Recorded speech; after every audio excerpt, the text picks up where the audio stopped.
After a season's worth of racing in the GR86 Cup car, we come to Suzuka, Japan, not in the GR86 Cup car, but with some GT3 machinery. That season has ended, and this is just a little bit of a fun event going on. GT3 powered machinery rocketing around this very quick, very tight circuit, and we're going to see some fantastic action here tonight. My name's Finny Kuna here with Corey Silva in the booth from SimTV, bringing you the WDCR SCCA Virtual Racing League here from Suzuka. Corey, glad to be with you in the booth. It's been a long time since we worked together.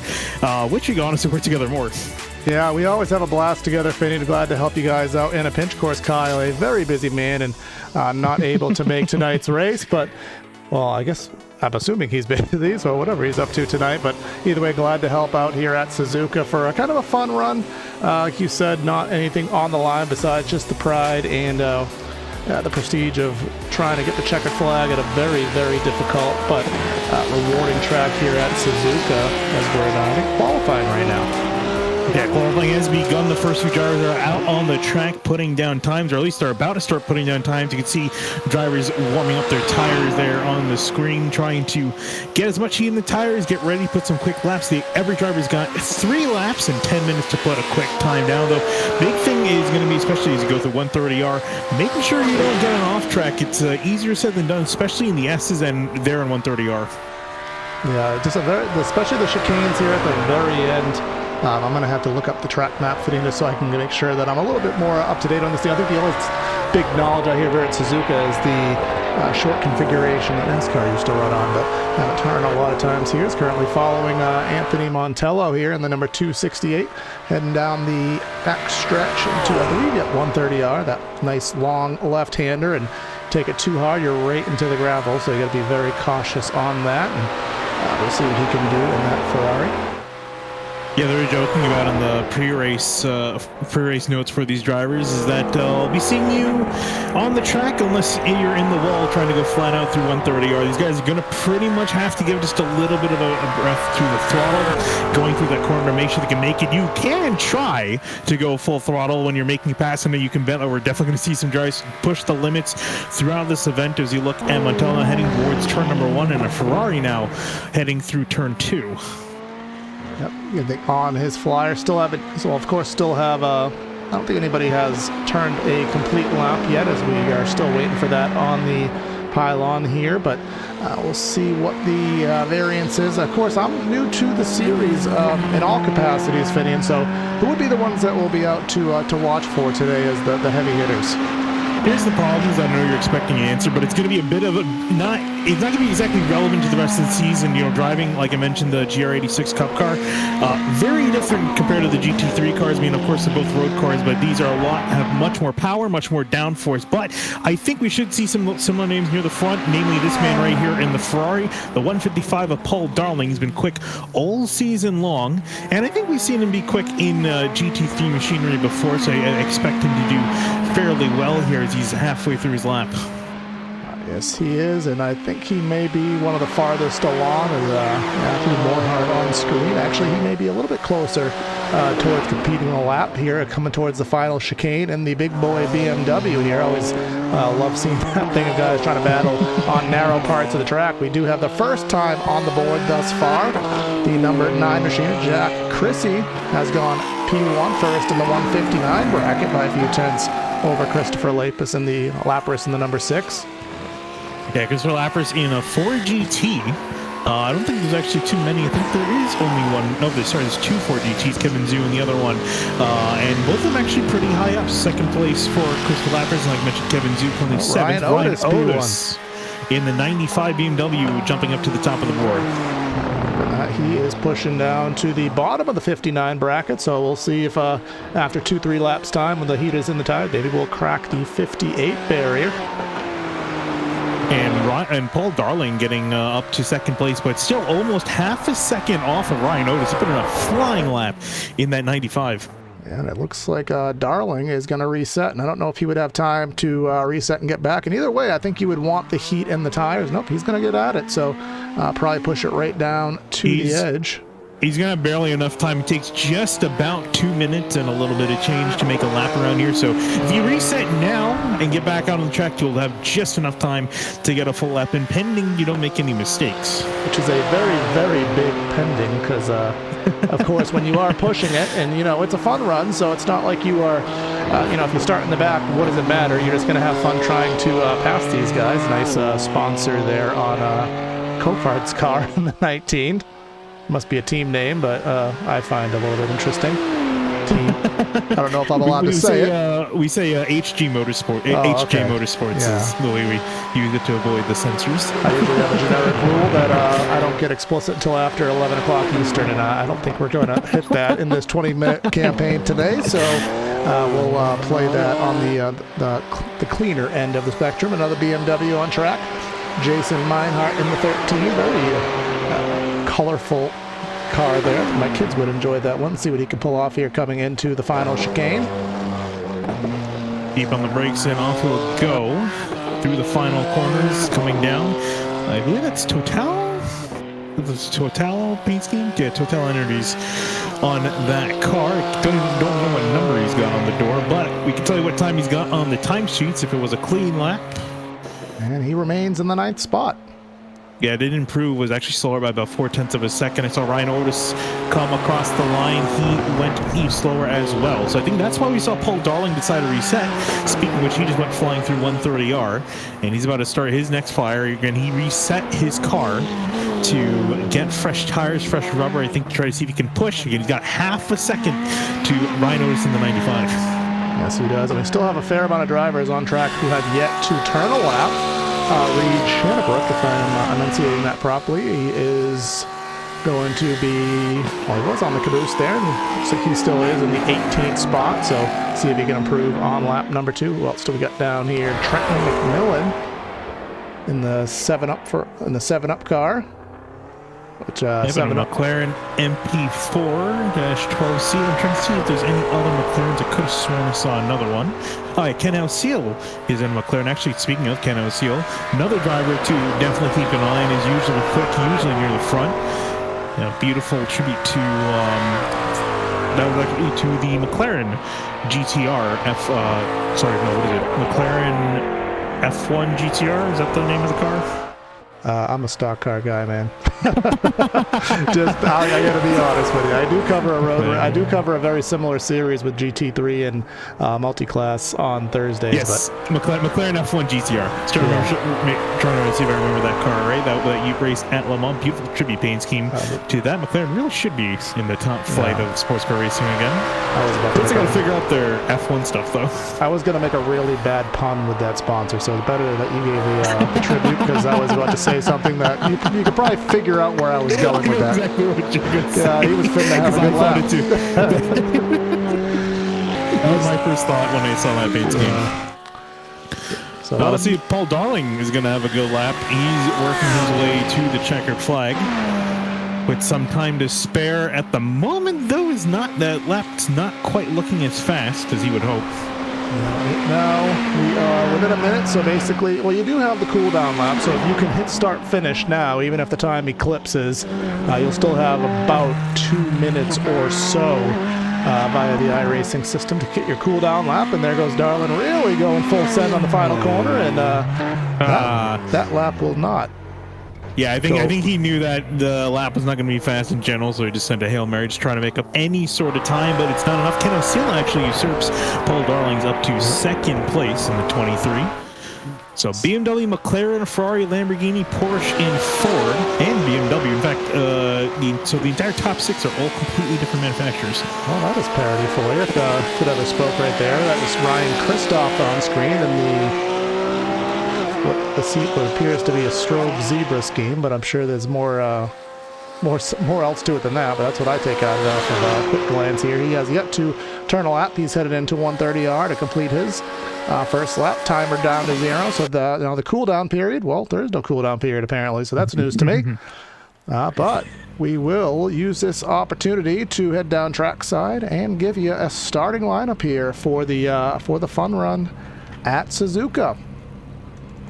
Starting on the pole here today, Ryan Otis with that lap time 1:59.324. Ken Houseal on that outside of the front row. Row number 2, you find Paul Darling and then Jack Chrissy in the 4th spot.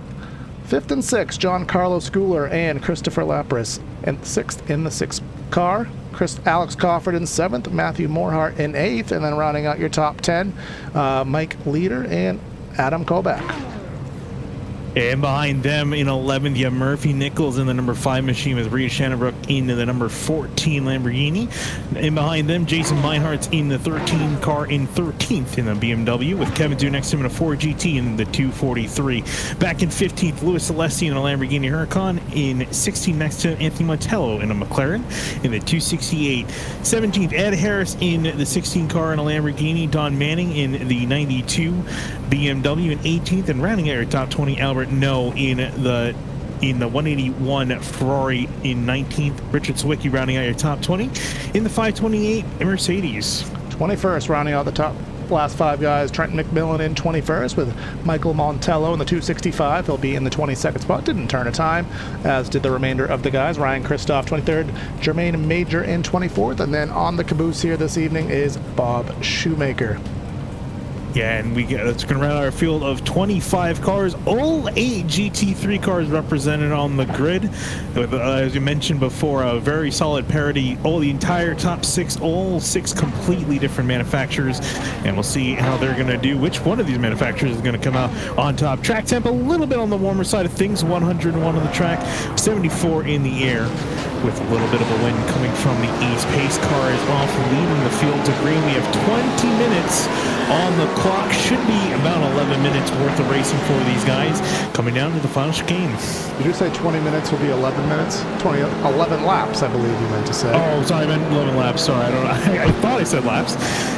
Yeah, I was going to say, is this some new time warp that I don't know of? But we'll see what happens. Yeah, we'll see what comes through the final set of corners here. Pace car takes that hard right-hand turn in here at Suzuka. Ryan Otis in the 95 BMW is going to be the one in control to get this race underway. Heading up to Barney the Flatman, who is ever awaiting the drop of the green. See what kind of battle we have into turn number 1. We're going all the way to the second line here, then green flag in the air, and they're already fanning out.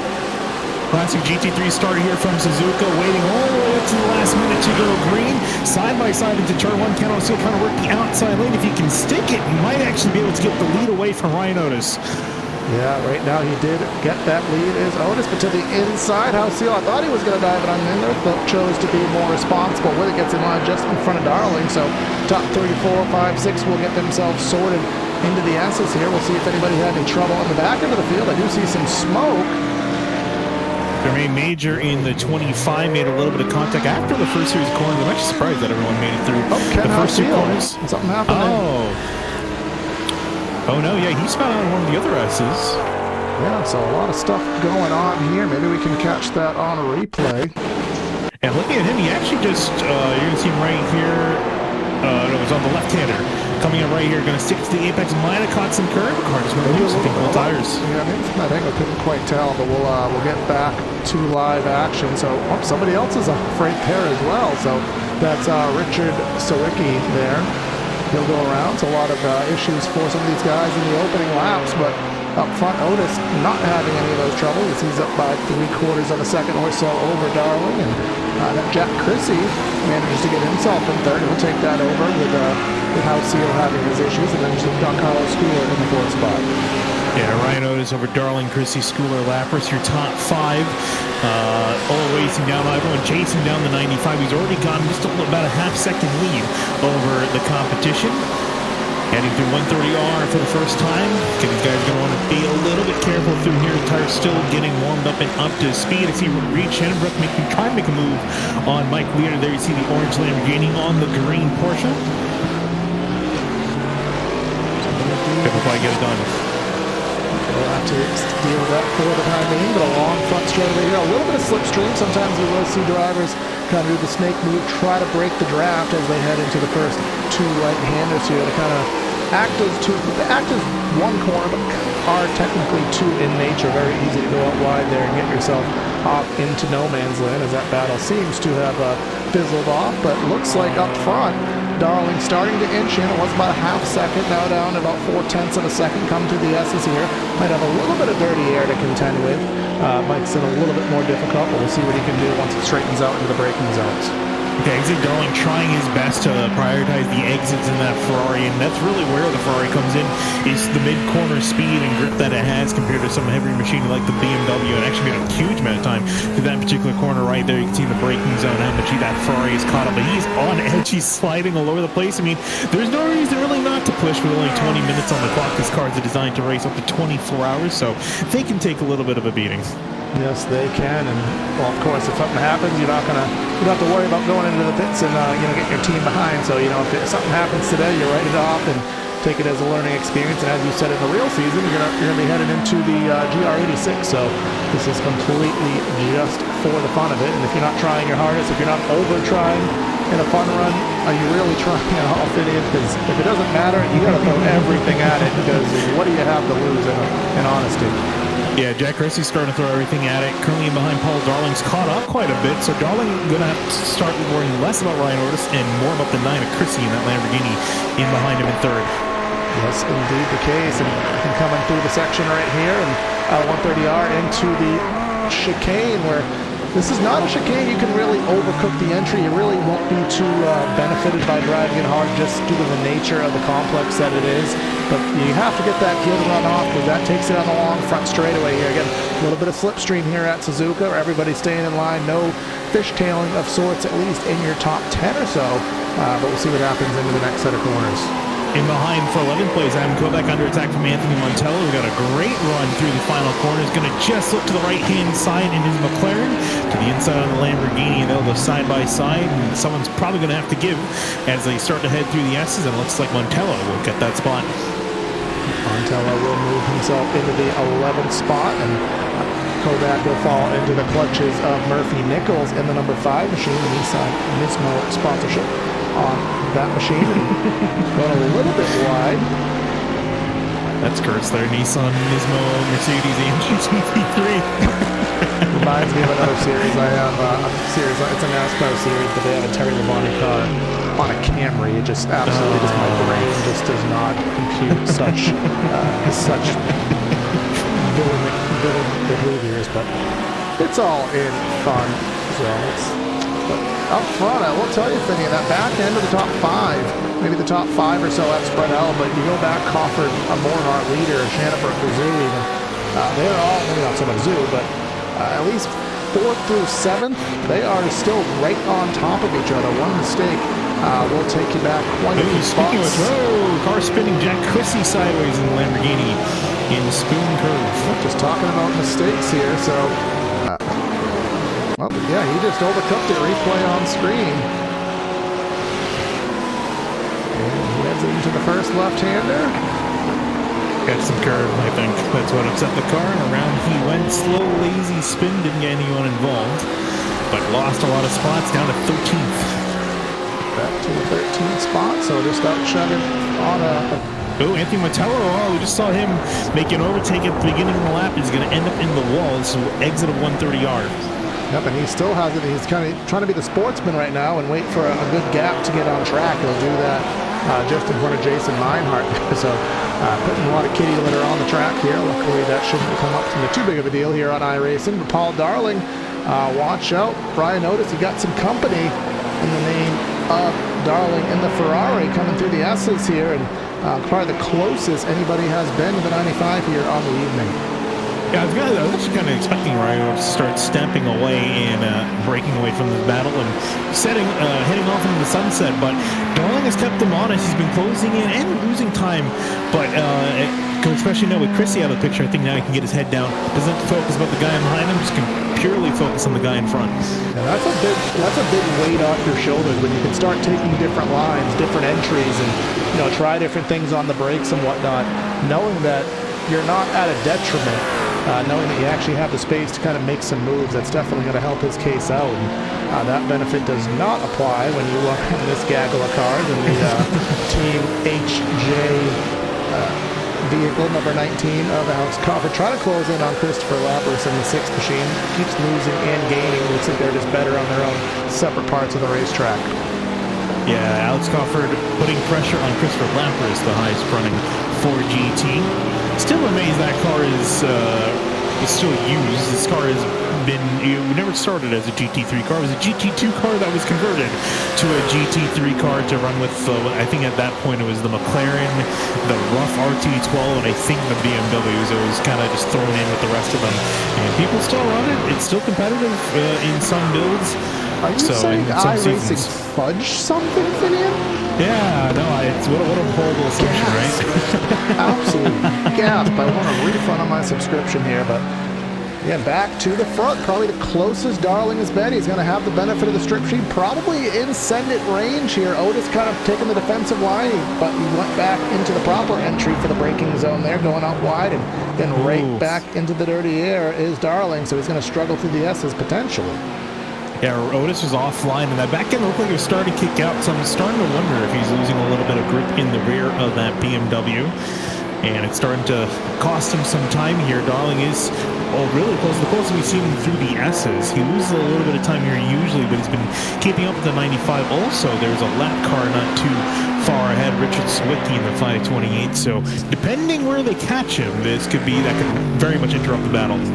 See just on the back of the long shot here. Remember, he had his issues earlier on, and I'm sure he'll do the sportsman endeavor and get out of the way, but you never know where it could be on track, whether it's on a difficult portion or not. Looks like it may be into the chicane here at a distance, but heading into the hairpin, exiting such hairpin. Close as he's been, and actually it looks like even that second pack may be starting to inch on into these guys as well. Okay, speaking of which, everyone in behind Giancarlo Schooler in his Porsche 911, Christopher Lapras in 4GT, Alex Crawford losing a little bit of time in his BMW. The case here, about 2.5 seconds. I mean, they were 3 seconds back. Now it's between 2.5 there. Looks like Sawicki is doing some agricultural work to get out of the way. So, I mean, it worked, got him out of the way. So that's all you need here. But coming through 130 hard, Darling absolutely just stalking the back bumper of the 95. Is he going to take an optimistic move into the chicane? Went off the line. He was pushing hard through 130R, went a little bit wide on the exit curb, still brought it back pretty close. Coming back to the chicane now, heading down to the front straightaway. Now, Darling's got a decent amount of slipstream here he can work with. I don't quite think he's close enough. I think heading down made the mistake out on the exit. Might have been able to get a little bit closer, but he is definitely mounting pressure on Otis here with just under 10 minutes to go. We're halfway through this race. Yes, we are past the halfway point. Only about 4 laps or so left per estimation, but in great battle, and these guys have started to pull away about a second. So I thought the second Schooler and company would be closing in. Well, not so much the case. They have dropped back, but Darling still stalking the back of the 95, stalking his prey, and just hasn't had that opportunity to pounce quite yet, but it may be coming. And Ryan Otis, a force to be reckoned with. I was wondering why the name sounded familiar to me. I raced with Ryan Otis in the Lionheart series quite a bit, in the Retro series specifically, the Low 79. He was a monster in that series. It's kind of no wonder he put half a second on the grid in qualifying, but Darling running up against him and just trying to see if he can put some pressure, force his 95 to make a mistake. If anything, I think he's forced him to overdrive in the 95. I think that's where we're starting to see him struggle on the grip. Yeah, that's what you do. It's kind of sometimes, you don't have to force the issue, and especially if you're very close on pace. Kevin Zhu with a big off. Yeah, big off, and he will do some maintenance to the kitty litter, testing out that new soft surface model. He gets out and puts the kitty litter on track, but here we go. Battle for the lead. Darling to the inside, down the back. Wow, I didn't expect him to get a run right here, but a great run out of Spoon Curve on the back straightaway, heading towards 130R. Side by side, Ferrari versus BMW, and the BMW of Otis will back out. New leader, Paul Darling. But is that going to sustain heading into the chicane? And, well, Otis is going to be the smart man there and just not try to send it in there. And maybe he can use a slipstream. Maybe he can learn something and stay with him. Or perhaps Darling will just drive off into the distance here. So we'll see what happens here with almost 8 minutes to go, and estimated 4 laps left in the race. Back in behind them, battle for third going on. Giancarlo Schooler trying to keep Christopher Lapras at bay. There's Lapras stepping out in his Ford, trying to look up the inside, but Giancarlo Schooler with the block. Yeah, that was a block indeed there, but We'll go back on the rear deck rear PM of Schooler to that forward front bumper of Lapras here through the S's. And just behind that is Crawford in the yellow car. And behind him is another BMW, Matthew Modart in his BMW in the 15. All in behind, three-way battle for third place, that final step on the podium. And if I'm Schooler, I'm panicking. He's got three guys he's got to deal with, and they're all starting to get antsy here with just 7 minutes on the clock. That's where you just run your line, be responsible, look in the mirror occasionally, but just run your line and make them get by. If you start really driving, that's when you're going to have issues, and that's what he's doing. Might not be the fastest, but he's staying on track. He's doing what he needs to do, and so far they haven't found a way around him yet. So Lapras is a little bit more of a defensive line here, trying to keep the 19 of Crawford at bay. Back up front, checking in on the lead is Ryan Otis. Trying to keep Paul Darling honest here. Darling now seeing he can try to drive away from the BMW. Really with Otis, that entire last lap where he got past was just noticing him struggling to get the power down in the exit. That's what I was talking about with him just overdriving a little bit. We'll see now, like you mentioned, with the roles reversed, potentially Slipstream could help him out. Yeah, on rare occasions, the car will actually handle better, depending how the car is handling. When you're behind and a little bit of a tow, a little bit of the air, it'll actually handle better than maybe you're a little bit too free out by yourself. Could very well be the case, or Otis learning some things he was doing wrong as Darling locking it up just a little bit there on the entry, taking another one down, but he did pull away about a half second up to about 3/4, so looks like it is working in his favor. Trying to trail him back down here. As they come across the line, should be around 3 laps to go. And checking back at that other battle for third place, it looks like that's dissipated for now. Schooler, Lapras, Crawford, and Modart still separate, although Crawford and Modart still close together. Those two BMWs for 5th. Within about 0.3 of a second. Looks like we may have something forming for about the 12th spot. Yep. Manning and Montello. Closest battle on track right now at the moment. I was about to say they're getting really close. Montello in the slipstream, diving out the last minute, and Manning very defensive on the brakes, or I should say easy on the brakes. Didn't dive in there too hard, and Michael Montello is going to work his way past. Every spot matters, even if it's not up front. You're still working hard at it. And speaking of working hard at it, still that battle has reconvened. More hard back to the back bumper of Crawford. Lapras just in front, and Schooler. So soon as it's kind of like the rubber band effect of a mid-2000s NASCAR game. Gets you stretch out, they come right back to you.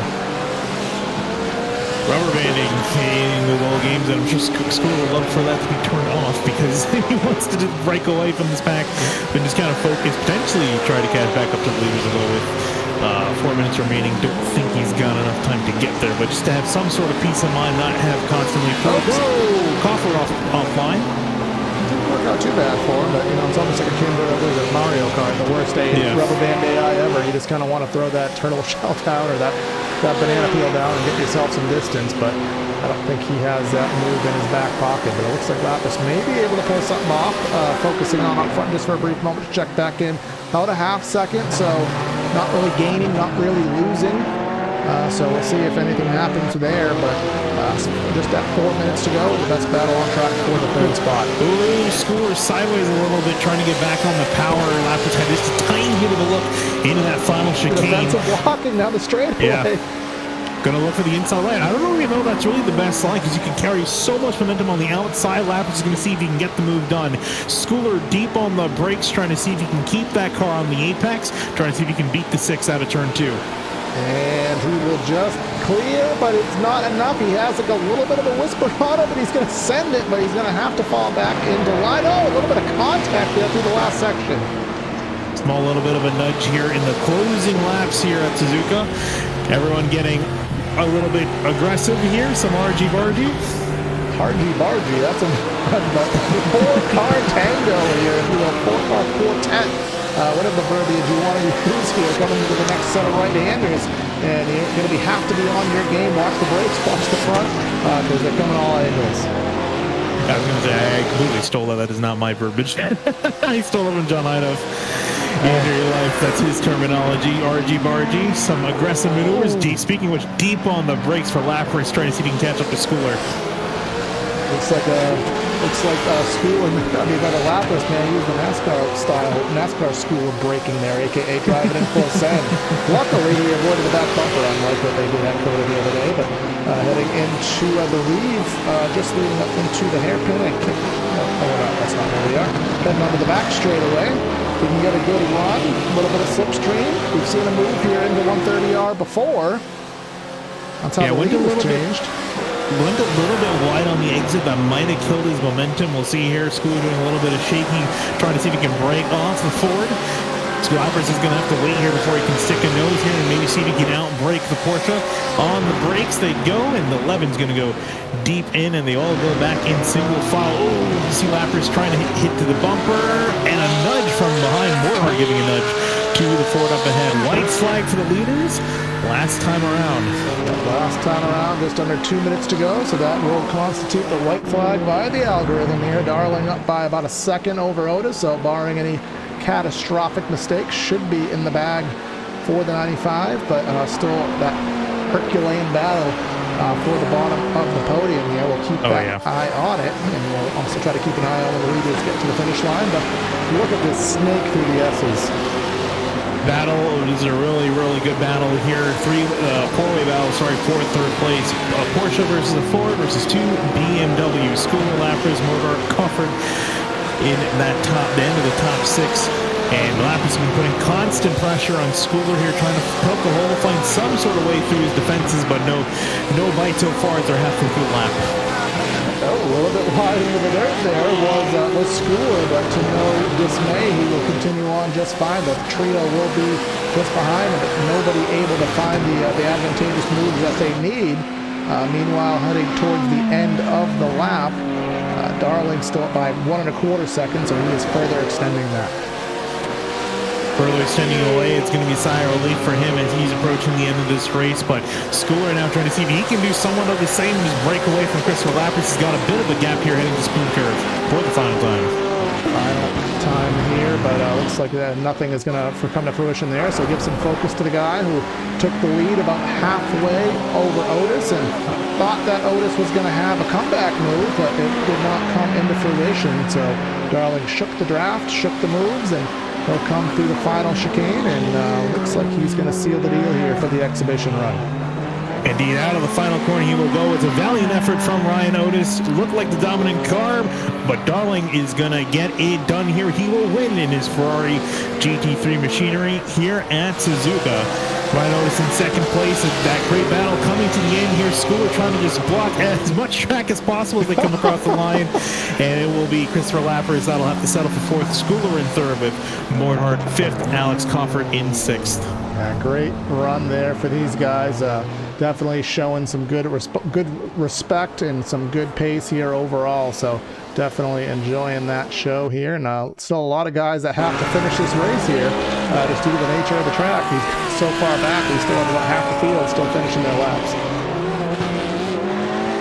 Yeah, indeed, these guys coming now to the line. BMW being pursued by Porsche. It's Ryan Christoph in the 46. Jason Meinhardt under attack. Not able to make a move there at the end of the for 16th and 17th, respectively.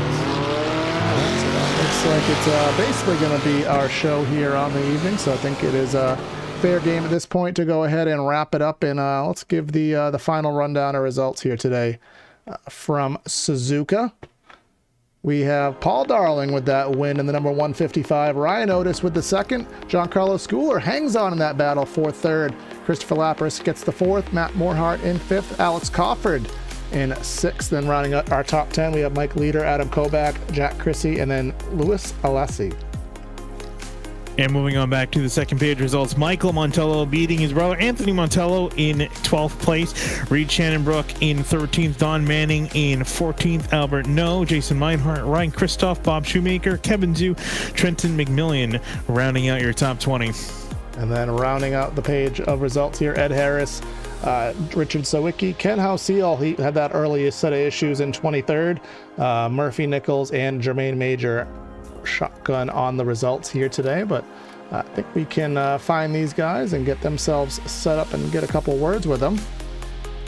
And we got Paul Darling here in the booth with us, your race winner. Paul, at the beginning of the race, and especially based off of qualifying times, I didn't think you would have anything for Ryan Otis, but here we are talking to you as the race winner. How did you manage to pull it off? Yeah, I think Ryan definitely had the one lap pace on me for sure. Good to see a new face out there. Hope we see more of him up front. But I was able to stick to his bumper and gradually saw he started making a few mistakes, the rear of the car stepping out of touch. So just trying to stay as close as I could and hope the mistake would come. And it ended up coming in spoon and I was able to take advantage of it. Yeah, were you planning on trying to make the move through out of spoon through 130, or would you rather have done it on the front straight away? I was just looking for any opportunity. Seems like these cars, I think they got draft update, right? So they don't draft as well. So I was just going to try and make a move wherever the mistake was, and the mistake ended up being in spoon, so. Yeah, well, it ended up being in spoon, Paul, but you ended up getting it done. Congratulations on your win. Thank you very much. All right, and with that, we'll wrap up interviews with Eric. Corey, I know you got to go do something in a little bit, but wrapping up our final thoughts, that was a really good race from there. I wasn't expecting it to be that good for the lead. I expected the middle of the pack to be pretty good, but we saw some solid battling all race long. Yes, we did, and it's shows guys that respect each other, respect the track, and just know how to get it done. And great racing through hell. You don't see guys run in that very close proximity without issues very often, but definitely enjoyable to watch and glad to help you guys out for the evening. Yeah, thank you for coming along, Corey, to help produce this stream. But that's going to wrap up the action for here from Suzuka in GT3 machinery and the end of this season of the WDC Region SCCA Virtual Racing League. Will be coming back, I think, in a few months. Not exactly sure when or in what, but these guys, when they come back, they're going to be coming hard with some fantastic racing. Thank you for watching here from SimTV.